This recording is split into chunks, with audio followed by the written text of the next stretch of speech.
오늘은 베드로전서 강해 7번째 시간입니다. 자신을 알고 삽시다 라고 하는 말씀을 함께 나누도록 하겠습니다.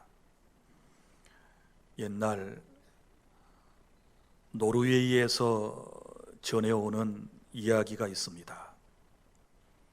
한 소년이 높은 산에 올라 바위 틈의 새 둥지에서 새알 하나를 가져다가 자기 집 거위 알 틈에 넣어두었습니다.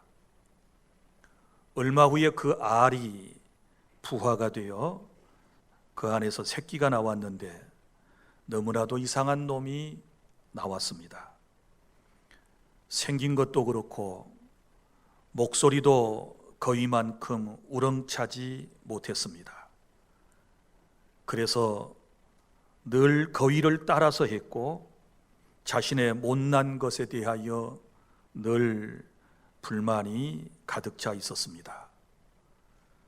그러던 어느 날 커다란 독수리 한 마리가 하늘을 빙빙 돌더니 거위떼를 향하여 내려오고 있었습니다. 이때 겁을 잔뜩 먹은 꼬마 새는 머리를 쳐들고 종종걸음을 치고 내달렸습니다. 그리고 자신의 날개를 퍼득이고 이제 몸이 떠서 결국은 하늘을 날게 된 것입니다. 창공으로 올라갔습니다. 그리고 구름 사이를 날았습니다. 그러면서 그제서야 자기가 독수리 새끼였다라고 하는 것을 알게 된 것입니다. 사랑하는 여러분, 이 꼬마 새가 자신이 독수리였다라고 하는 것을 알기 전까지는 거위를 따라 살려고 그랬습니다. 거위의 그 생긴 모습을 보면서 한없이 부러워했고, 왜 나는 저 거위처럼 생기지 못했을까? 늘 그런 마음을 가지고 있었던 것입니다. 그러나 이제 자기 자신이 독수리라고 하는 것을 알고 난 이후부터 이 새는 독수리로서의 삶을 살게 된 것이지요. 사랑하는 성도 여러분, 우리도 그렇지 않습니까? 예수님을 믿으면서 나라고 하는 사람이 누구인지를 제대로 알기 전까지는, 그러니까 자아 정체성을 분명히 갖기 전까지는 우리도 세상 사람들을 부러워하고 세상 사람들을 따라서 살아가려고 그렇게 노력을 했던 것이 분명합니다. 그러나 이제 예수님을 믿는 나라고 하는 존재가 어떤 존재이며 무슨 사명을 가지고 살아야 할는지를 깨닫게 된다면 이제 이 시간 이후에는 우리가 분명히 그리스도인으로서 다른 삶을 살아야 할 것이고 하나님께 영광 돌리는 저와 여러분이 될 수 있기를 바랍니다. 첫째, 나는 누구입니까? 나는 신령한 교회임을 알고 교회를 세우며 살아가야 할 존재임을 아시기를 바랍니다. 자, 오늘 여기 말씀에 보면 이렇게 말씀이 기록되어 있습니다. 5절, 너희도 산 돌같이 신령한 집으로 세워지고, 이렇게 말씀을 했습니다. 여러분, 어떻게 우리가 신령한 집이 될 수 있었습니까? 4절에 보면 산돌이 나오는데 이 산돌은 예수 그리스도를 말씀을 하고 있는 것입니다. 그런데 산돌이신 예수 그리스도가 세상에 왔을 때 여기 사람에게는 버림바가 되었다. 유대인들에게는 산돌이신 예수님께서 버림을 당하셨습니다. 그러나 하나님께서는 예수님을 선택하셔서 산돌이신 예수님을 통하여 신령한 집, 곧 교회를 세우신 줄로 믿으시기를 바랍니다. 산돌은 예수 그리스도이십니다. 여러분, 죽은 돌이 아닙니다. 죽으셨다가 살아서 역사하시는 산돌이신 예수님이 저와 여러분의 구주가 되심을 믿으시기를 바랍니다. 우리는 산돌이신 예수님을 구주로 믿고 구원받고 하나님의 교회가 되었다라고 하는 것을 알 수 있습니다.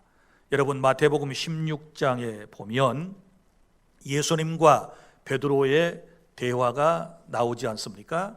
베드로가 예수님을 향하여 신앙을 고백했습니다.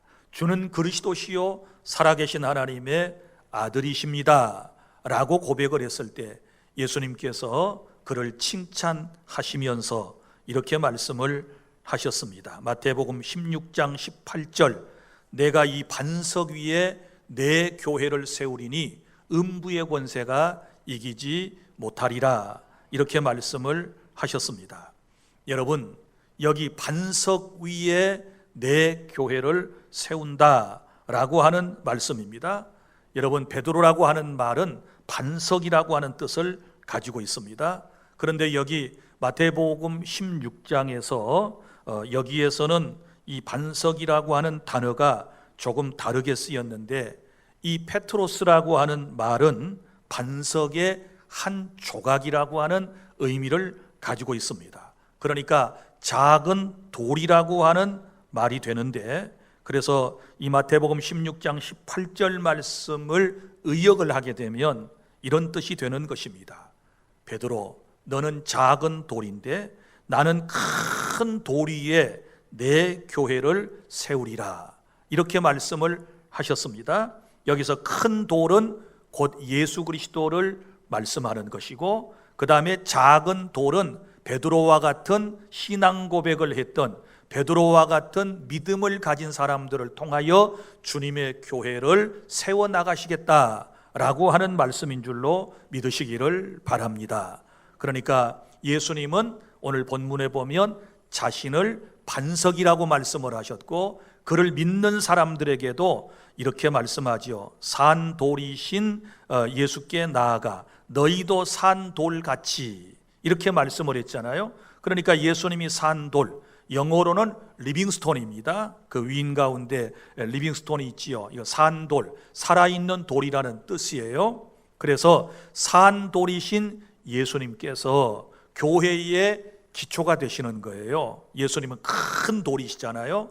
그리고 너희도 산돌같이, 그랬으니까 우리는 작은 돌들이에요. 예수님을 구주로 믿는 우리는 작은 돌들인데, 그 큰 넓은 돌 위에 작은 돌 우리가 하나씩 하나씩 쌓여져서 큰 건물을 이루는데 그것이 교회라는 거예요. 믿습니까? 그러니까 무슨 얘기가 될까요? 이런 얘기지요. 예수님은 교회의 기초가 되시는 거예요. 예수님은 교회의 반석이 되시는 거예요. 그래서 예수님이 없는 교회는, 예수 없이 세워진 교회는 말도 안 되는 거예요. 그런 교회는 존재하지도 않을 뿐더러, 만약에 교회라는 이름으로 생겨났다 할지라도 예수님을 반석으로 하지 않고 기초로 하지 아니하고 세워진 그런 교회는 다 결국은 무너지게 되는 것입니다. 사랑하는 성도 여러분, 오늘 이 놀라운 비밀을 깨달아야 돼요. 나라고 하는 존재가 누구인가? 산돌이다. 그런데 어떤 산돌이냐? 원래 산돌이신 큰 예수님 위에, 반석 위에 작은 돌로서 벽돌처럼 하나씩 하나씩 쌓여져 가는 그런 돌인 거예요. 그러면서 결국은 무엇을 세워나가요? 교회 공동체를 세워나가게 된다. 그러므로 여러분, 정리해보면 나는 누구입니까? 나는 곧 산돌, 나는 교회이며 교회를 세워나가는 사람이다 라고 하는 사실을 여러분이 믿으시기를 바랍니다. 그러니까 교회는 여러분 자신이고 나를 말하는 거예요. 우리는 작은 돌들로서 지금 목포주한 교회를, 그리고 하나님이 원하시는 교회를 세워나가고 있다. 그런데 성경의 교회에 대한 모든 표현을 보면 완성됐다는 표현은 지상에서는 나오지 않습니다. 지상의 교회는 세워지고 세워져 가고 이런 표현들이 나와요. 오늘 말씀도 보면 너희도 산돌같이 신령한 집으로 세워지고, 신령한 집은 뭘 말할까요? 구약에서는 성전을 말하고 신약에서는 교회를 의미하는 거예요. 그러니까 저와 여러분이 교회를 지금 세워나가고 있다는 사실을 믿으시기를 바랍니다. 할렐루야. 그래서 그 뒤에 나오는 말씀도 6절부터 쭉 볼까요? 성경에 기록되었으되 보라, 내가 택한 보배로운 모퉁이 돌을 시온에 두노니 그를 믿는 자는 부끄러움을 당하지 아니하리라. 바로 이 돌은 산돌이신 예수 그리스도이고, 예수님을 믿으면 부끄러움을 당하지 않는다는 말은 멸망받지 아니하고 구원받는다라고 하는 말씀입니다. 7절, 그러므로 믿는 너희에게는 보배이나, 예수님을 믿는 사람에게는 이 산돌이 되시는 예수님이 보배로운 돌이시다, 보배롭다 그 말이에요. 그러나 믿지 아니하는 자에게는 건축자들이 버린 그 돌이 모퉁이의 머릿돌이 되고 또한 부딪히는 돌과 걸려 넘어지게 하는 바위가 되었다 하였느니라. 그들이 말씀을 순종하지 아니함으로 넘어지나니 이는 그들을 이렇게 정하신 것이라. 아멘. 무슨 얘기인가 하면 이런 말이에요. 산돌이신 예수님을 구주로 믿으면 우리가 구원받아 교회가 되는 영광스러운 은총을 입게 되지만, 만약에 산돌이신 예수 그리스도를 믿지 않게 되면 그 돌은 산돌이 아니라 심판의 돌이 되어서 너희가 그 돌에 의해서 멸망을 받게 될 것이다 라고 하는 엄한 경고의 말씀인 것입니다. 사랑하는 성도 여러분, 그래서 나라고 하는 사람이 누구이냐? 나는 교회이다. 어떤 사람이라고요? 교회를 세워나가는 사람이다. 그리고 교회는 완성된 게 아니고 세워져 가고 있다. 누구를 통하여? 처음에 예수님이 세워놓으신 교회를 이제 내가 세워가는 거예요. 믿습니까?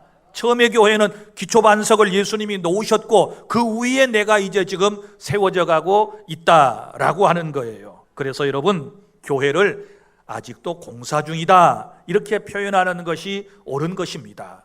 여러분, 건축을 하는 현장에 가보십시오. 집을 짓는 곳에 가보십시오. 늘 시끄럽지 않습니까? 건축 현장이 조용하면 부도난 곳이겠지요. 여러분, 건축 현장에서는 공사하는 소리가 나야 돼요. 그러면 그 시끄러운 소리와 함께 건물은 쭉쭉 올라가고 나중에 멋진 집이 만들어지는 거예요. 신령한 교회도 마찬가지예요. 우리가 지금 신령한 집을 짓고 있는데 우리는 지금 계속해서 이 공사 현장이 있기 때문에 기도하는 소리, 찬송하는 소리, 말씀을 전하는 소리, 간증하는 소리, 하나님께 영광 돌리는 이런 아름다운 소리를 통하여 계속해서 아름답고 멋진 건강한 교회를 세워나가야 될 줄로 믿습니다. 그러나 아쉽게도 건축 현장에는 항상 이런 연장 소리만, 기계 소리만 나는 게 아니라 인부들이 싸우는 소리도 나요. 그렇지 않습니까? 인부들이 서로 일을 하다가 서로 싸우는 소리도 나요. 그러나 그런 싸우는 소리도 함께 어울려져서 결국은 건물을 지어가듯이 지상의 교회는 완전하지 못하기 때문에 좋은 소리만 있는 게 아니라 이런 소리 저런 소리도 교회 안에 많이 있는 거예요. 그러니까 그러려니 하고 우리는 우리에게 주신 사명을 잘 감당하면서 우리 각자의 소리를 잘 내면서 우리는 아름다운 주님의 교회를 세워나가는 바로 교회의 일꾼이라고 하는 사실을 믿으시기를 바랍니다. 할렐루야. 그리고 우리가 누구입니까? 나라고 하는 존재가 누구입니까? 둘째는 거룩한 제사장으로서 신령한 집에서 예배하는 사람인 줄로 믿으시기를 바랍니다. 오늘 5절 하반절에 보면 신령한 제사를 드릴 거룩한 제사장이 되라 이렇게 말씀을 하셨거든요. 여기 거룩한 제사장이라고 나왔습니다. 그리고 9절에도 보면 또 나오지요. 왕 같은 제사장들 이렇게 말씀을 했습니다. 여기 나오는 이 제사장이라고 하는 말은 라틴어로 다리를 놓는 사람이라는 뜻을 가지고 있습니다. 곧 중보자라고 하는 뜻입니다. 여러분이 잘 아시는 것처럼 구약시대에는 제사장들이나 대제사장을 통하지 않고서는 개인적으로 하나님 앞에 어떤 사람도 나갈 수 없었습니다. 그래서 이 제사장은 하나님 앞에서 사람을 대변하며 사람들이 하나님께 나아갈 수 있도록 다리를 놔주고 연결해주는, 길을 열어주는 그런 사명을 감당했던 것입니다. 자, 그런데 오늘 성경은 우리에게 그 놀라운 직분을 주신 거예요. 무슨 직분이에요? 제사장. 어떤 제사장? 거룩한 제사장. 어떤 제사장? 왕 같은 제사장. 이렇게 말씀을 하고 있지 않습니까? 자, 그러면 어떻게 우리가 이런 놀라운 은총을 입게 되었는가? 우리 역사적 배경을 좀 살펴보도록 하겠습니다. 마태복음 27장 51절에 보면 예수님께서 십자가에서 피를 쏟고 죽으실 때 놀라운 역사가 일어났어요. 어떤 역사냐 그러면 성소의 휘장이 위에서부터 아래까지 쫙 찢어진 거예요. 여러분이 구약 시대의 성전이나 성막의 모습을 생각해 보시기를 바랍니다.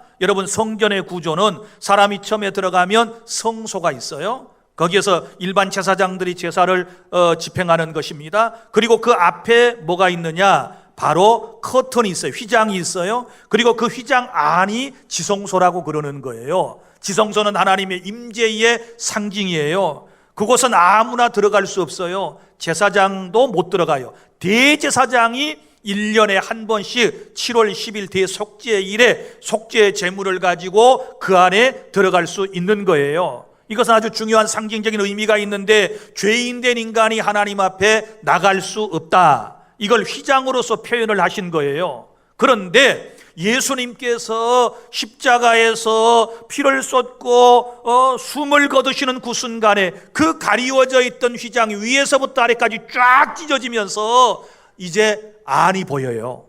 지성소 안이 보여요. 그리고 지성소 안에 들어갈 수 있게 되었어요. 여기에 대하여 신약성경 히브리서 10장 19절부터 20절에서는 뭐라고 설명을 했는지 우리 한번 다 함께 찾아보도록 하겠습니다. 히브리서 10장 19절부터 20절. 그러므로 형제들아, 우리가 예수의 피를 힘입어 성소에 들어갈 담력을 얻었나니 그 길은 우리를 위하여 휘장 가운데로 열어놓으신 새로운 살 길이요. 무슨 길이에요? 새로운 살 길이요. 휘장은 곧 그의 육체니라. 그의 육체는 누구를 말해요? 예수님의 육체를 말씀하는 거예요. 그러니까 성자 예수님께서 죄인된 우리가 하나님 앞에 나아갈 새로운 길, 살 길을 열어주시기 위하여 자기 몸을 십자가에서 휘장처럼 쫙 찢어주신 거예요. 십자가에서 피를 쏟고 죽으심으로써 죄인된 우리가 감히 하나님 앞에 나아갈 수 있는 살 길, 새로운 길을 열어주셨다는 사실을 믿으시기를 바랍니다. 그래서 이제는 우리는 만인 제사장이 되어서 그 어떤 사람이나 예수님을 믿기만 하면 구원받아서 이제 주님 앞에 나아갈 수 있는 자격을 갖추게 되었다. 이것을 거룩한 제사장, 왕 같은 제사장, 이렇게 말씀을 하고 있는 것입니다. 사랑하는 성도 여러분, 저도 여러분도 모두가 다 제사장인 줄로 믿으시기를 바랍니다. 그래서 우리가 주님 앞에 감히 나올 수 있게 된 것입니다. 그러면 제사장이 해야 할 일이 있어요.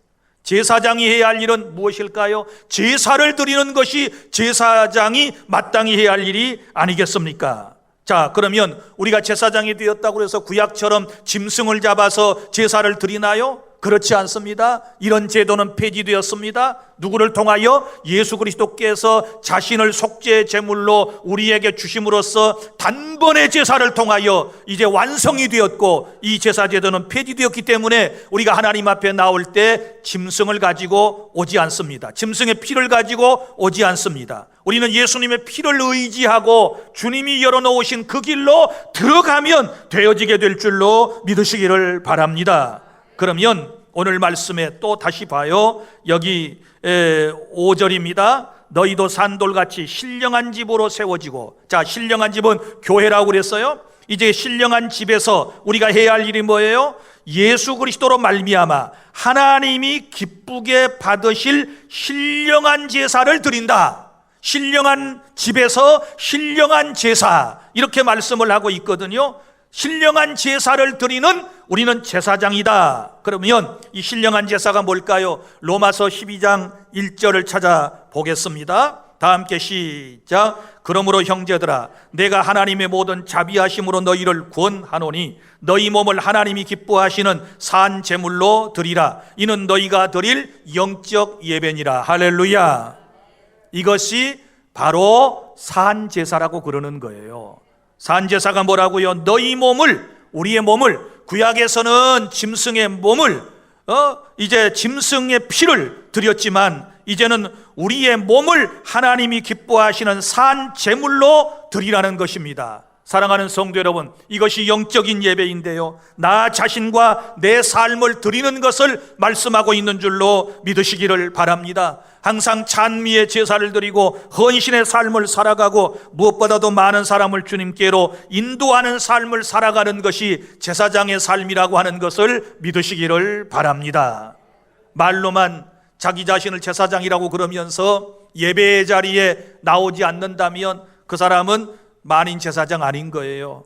사랑하는 성도 여러분, 만인 제사장이라고 여러분이 믿는다면 항상 하나님 앞에 나와서 산 제사를, 영적인 제사를 하나님 앞에 예배를 드려야 될 줄로 믿으시기를 바랍니다.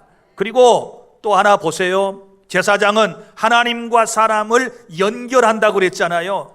연결하는 사명이 있어요. 자, 그러면 우리가 제사장이라면 또 생각해 봐요. 제사, 예배, 그 다음에 또 해야 할 일이 한 가지가 있는데 이게 뭐냐? 저 믿지 않는 사람들을 예수님께로, 하나님께로 우리가 연결하는 사명을 해야 돼요. 믿습니까?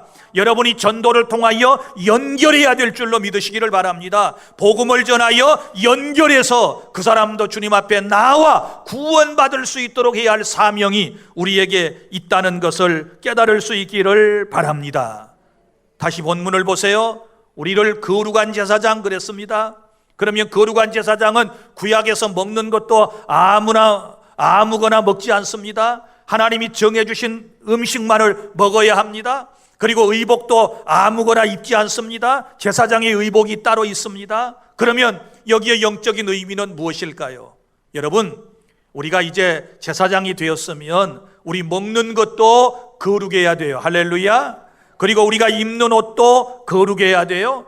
이 거룩한 옷은 거룩한 세마포옷이라 그랬는데 여기에 대한 설명은 성도의 옳은 행실이라고 그랬거든요. 우리가 의로운 행동을 통하여 하나님 앞에 영광을 돌려야 될 줄로 믿으시기를 바랍니다. 그리고 제사장은 거룩하게 살아가잖아요. 우리도 거룩한 삶을 통하여 지금까지 베드로전서 1장을 통하여 말씀하신 바처럼 거룩하게 사는 것이 우리가 하나님 앞에 드릴 영적 예배인 줄로 믿으시기를 바랍니다.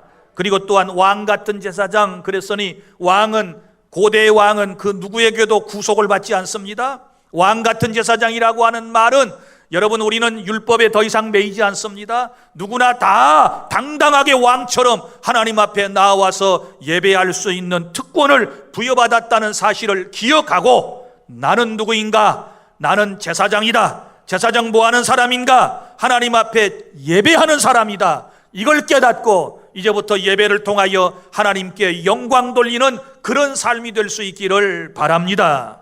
그 다음에 셋째로, 나는 누구입니까? 9절 상반절에 보면 택하심을 받은 족속이다, 이렇게 말씀을 했습니다. 그러나 너희는 택하신 족속이요, 이렇게 말씀을 하지 않았습니까? 문자적으로 말하면 여기서 택하신 족속이라고 하는 말은 이스라엘을 의미하는 것입니다. 그러나 이스라엘 백성들은 안타깝게도 하나님의 선민인데, 하나님의 택함받은 백성들이었는데, 오늘 여기 그 위에 있는 말씀처럼 건축하는 사람이 돌을 가지고 건축을 하다가 이 돌 저 돌이 있는데 한 돌을 딱 집어들더니 이것은 필요 없어 하고 내던져버렸단 말이에요. 그 던져버린 돌이 바로 예수 그리스도예요. 그러니까 유대인들은 예수님을 버렸어요. 그러면 이제 혈통적으로 이 족속은 무의미해진 거예요. 그래서 영적인 족속을 예수님께서 다시 만드시는 거예요. 그게 뭐냐? 예수님을 믿고 구원받은 사람은 누구나 영적인 이스라엘이 되었다. 할렐루야.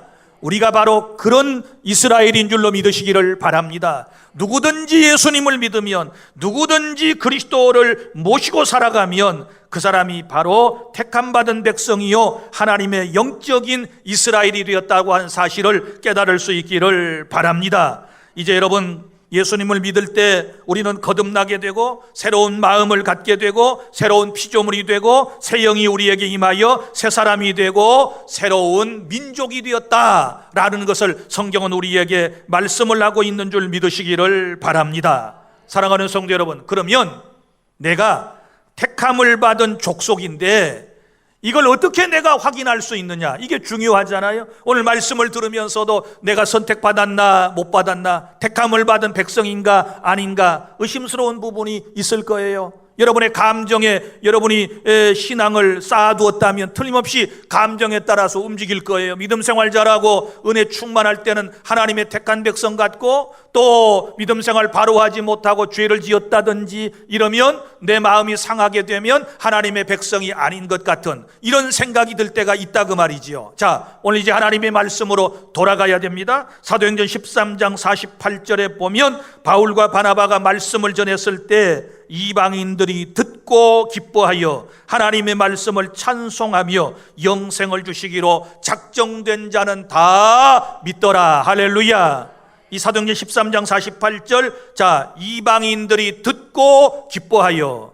자, 선택받은 사람은 하나님의 복음을 기쁨으로 받아들이게 되는 줄로 믿으시기를 바랍니다. 그리고 받아들인 그 하나님의 말씀을 찬송하며, 그 다음에 보세요. 영생을 주시기로 작정된 자는 다 믿더라. 할렐루야. 그러니까 여러분들이 예수님을 오늘 구주로 믿으십니까? 그러면 선택받은 사람이에요. 택하신 족속인 줄로 믿으시기를 바랍니다. 아무나 예수님을 구주로 믿을 수 있는 게 아니에요. 하나님의 선택받은 사람만이 예수님을 구주로 고백하고 믿고 구원의 반열에 서게 된다는 사실을 깨달을 수 있기를 바랍니다. 그러므로 우리가 하나님의 택하심을 받은 사람이 되었으니 이제는 감사하며 살아야 될 줄 믿으시기를 바랍니다. 많고 많은 사람 가운데서 못난 나 같은 죄인을 하나님의 백성으로 선택해 주셨고 내가 예수님을 믿고 살아가게 되었으니 이것이 하나님의 은혜인 줄로 믿고 불평하지 말고 날마다 감사하며 구원받은 성도로서의 삶을 살아가는 것이 우리가 해야 할 일인 줄로 믿으시기를 바랍니다. 여러분들이 외로울 때마다, 여러분들이 고통스러울 때마다, 여러분들의 인생이 힘들 때마다, 그래 나는 택한 족속이야, 하나님이 나를 선택해 주셔서 나는 하나님께 속한 하나님의 백성이라고 하는 이 믿음을 가지고 세상을 이겨내실 수 있기를 바랍니다. 자, 그 다음에 네 번째로, 자, 나는 누구입니까? 나라고 하는 존재는 9절에 보면 거룩한 나라의 백성이다, 거룩한 나라의 백성이다, 이렇게 말씀을 했습니다. 자, 9절 중반절에 이렇게 말씀을 합니다. 거룩한 나라요 그의 소유가 된 백성이니 그랬습니다. 여기서 거룩한 나라는 하나님의 나라를 말하고 그의 소유가 되었다라고 하는 것은 바로 왕이신 하나님의 소유가 되었다, 하늘나라의 백성이다 라고 하는 말씀이라는 것입니다. 사랑하는 성도 여러분, 우리가 이 세상에 살아갑니다. 험한 세상에 살아갑니다. 늘 우리가 마음속에 깨달아야 할 것은, 확신을 해야 할 것은, 내가 이 땅에 발붙이고 살지만 나는 하나님 나라의 백성이다, 시민이다. 할렐루야. 우리의 시민권은 하늘에 있는지라. 하나님은 바울을 통하여 우리에게 그렇게 말씀을 해 주신 것입니다.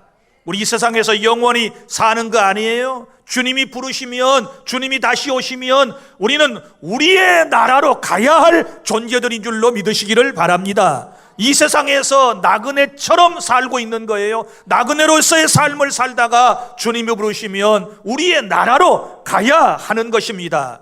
이러한 우리의 정체성을 깨닫는 것이 여러분 믿음을 우리가 굳게 세워나가는 비결이라는 것을 아시기를 바랍니다. 그리고 그의 소유가 된 백성이니, 그의 소유, 하나님의 소유, 하나님께 속한 하나님 나라의 백성이다. 그러면 하나님 나라의 백성이라면 하나님께서 우리를 지켜주시고 우리를 보호해 주실 줄로 믿으시기를 바랍니다.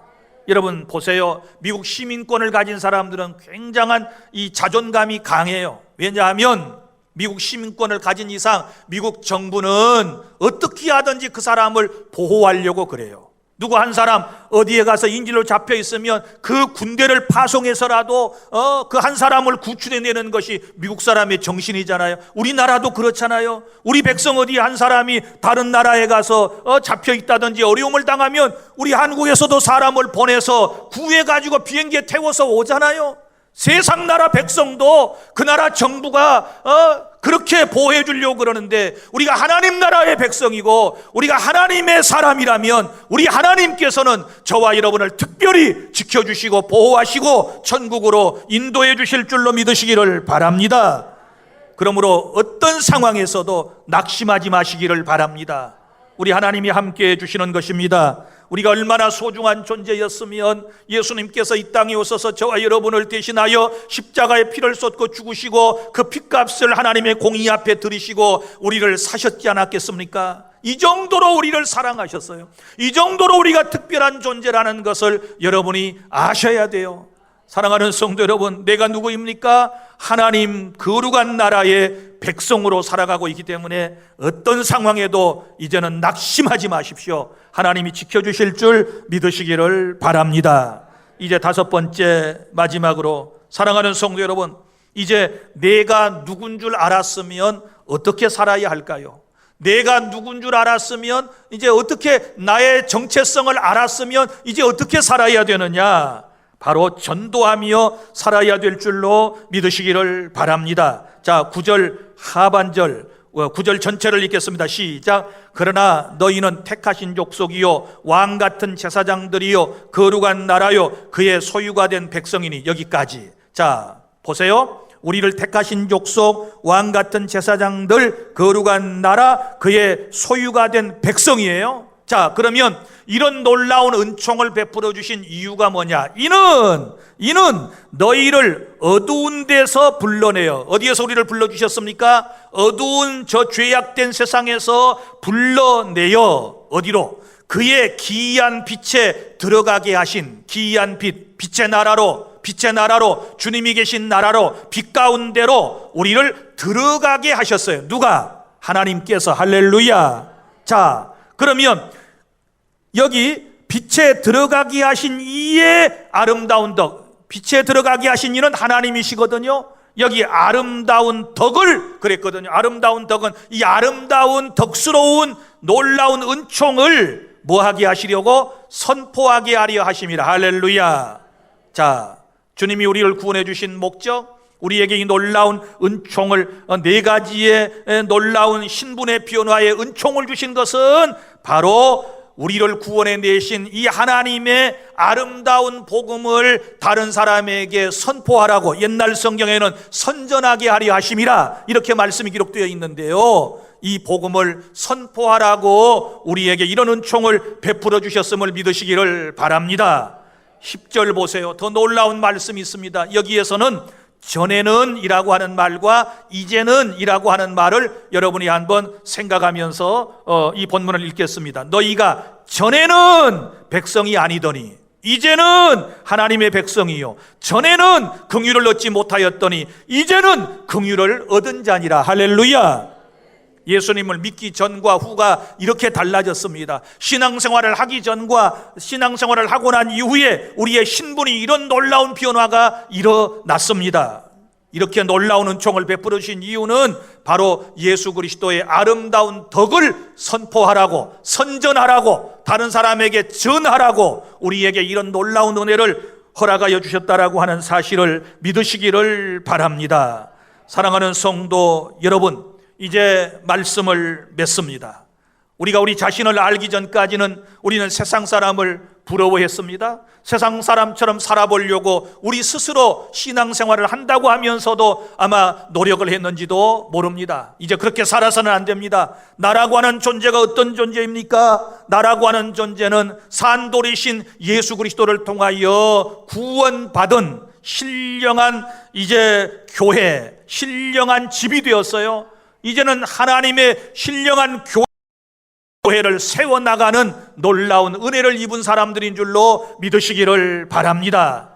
나라고 하는 존재가 이렇게 소중해요. 교회를 세워나가는 신령한 존재, 교회가 되었다. 그리고 또한 거룩한 제사장으로서의 삶을 우리가 살아야 하는 것입니다. 거룩한 제사장의 삶은 예배하는 삶입니다. 다른 사람을 예수님과 연결시켜주는, 다리를 놓아주는 삶을 우리가 살아야 될 줄로 믿으시기를 바랍니다. 택하신 하나님의 백성, 거룩한 하나님 나라의 백성으로서의 거룩한 삶을 살아가며 나를 구원하신 이 하나님의 놀라운 은총을 온 세상 사람들에게 선포하며 선전하며 전해주며 살아가는 것이 신분을 깨닫고 살아가는 성도의 마땅한 삶이라고 하는 것을 깨달을 수 있기를 바랍니다.